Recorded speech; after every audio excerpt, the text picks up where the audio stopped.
વર્ષ 2027ની વિધાનસભા ચૂંટણીને ધ્યાને રાખીને ભારતીય જનતા પાર્ટી અત્યારથી જ એક્શન મોડમાં આવી ગઈ છે, જેના ભાગરૂપે થરાદના લુણાવા ગામે આયોજિત કાર્યક્રમમાં કેબિનેટ મંત્રી ઋષિકેશ પટેલે પાઘડીનો ઉલ્લેખ કરીને ખેડૂતોને એક મોટી ટકોર કરી છે। બનાસકાંઠાના વાવ અને થરાદ પંથકમાં રાજકીય ગરમાવો અત્યારથી ચરમસીમાએ પહોંચી ગયો હોય તેવા દ્રશ્યો સામે આવી રહ્યા છે। થરાદ તાલુકાના લુણાવા ખાતે યોજાયેલા એક જાહેર કાર્યક્રમમાં ઉપસ્થિત જનમેદની અને ખાસ કરીને જગતનો તાત ગણાતા ખેડૂતોને સંબોધતા કેબિનેટ મંત્રી ઋષિકેશ પટેલે આગામી 2027ની ચૂંટણીનો રણશીંગો ફૂંક્યો હતો। કાર્યક્રમ દરમિયાન સ્થાનિક અગ્રણીઓ દ્વારા મંત્રીશ્રીનું પાઘડી પહેરાવીને ભવ્ય બહુમાન કરવામાં આવ્યું હતું, જેને આધારે મંત્રીએ ભાવુક અને રાજકીય કટાક્ષ સાથે હાજર લોકોને એક વિશેષ વિનંતી કરી દીધી હતી।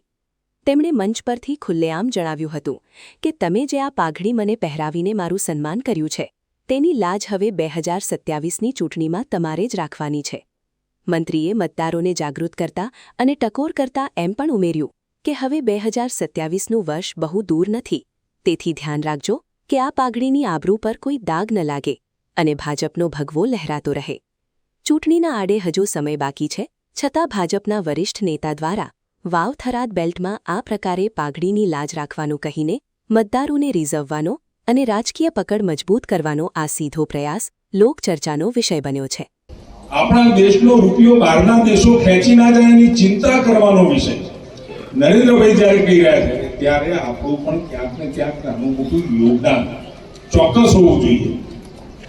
અને મને વિશ્વાસ છે હવે જે નવી પેઢી તૈયાર થઈ રહી છે ને, અને અહીંયા આવું હું ઘણી જગ્યાએ ગુજરાતમાં ફરતો હોઉં, પણ પાઘડીનો વળ અને પાઘડી મને બનાસકાંઠામાં જ જોવા મળે અને આજે પાઘડી પહેરાવી છે, જરા વટ રાખજો હોય એનો। 28 દૂર નથી, 27 દૂર નથી, અને વાવ થરાદ જિલ્લાના પ્રભારી તરીકે એ મારી પાઘડીને ક્યાંય ડાઘો ના અડે એની ચિંતા આપ સૌએ કરવાની। અમારા સાથે રાજ્યસભાના સાંસદ આપણા બાબુભાઈ કાંકરેજના પણ ધારાસભ્ય રહી ચૂક્યા છે। થરાદના લુણાવા ખાતેથી કેબિનેટ મંત્રી ઋષિકેશ પટેલનું આ પાઘડીવાળું નિવેદન આગામી દિવસોમાં બનાસકાંઠાના રાજકારણમાં ભારે ગરમાવો લાવશે અને ભાજપ અત્યારથી જ 2027 માટે કેટલી ગંભીર છે તે સાબિત કરે છે।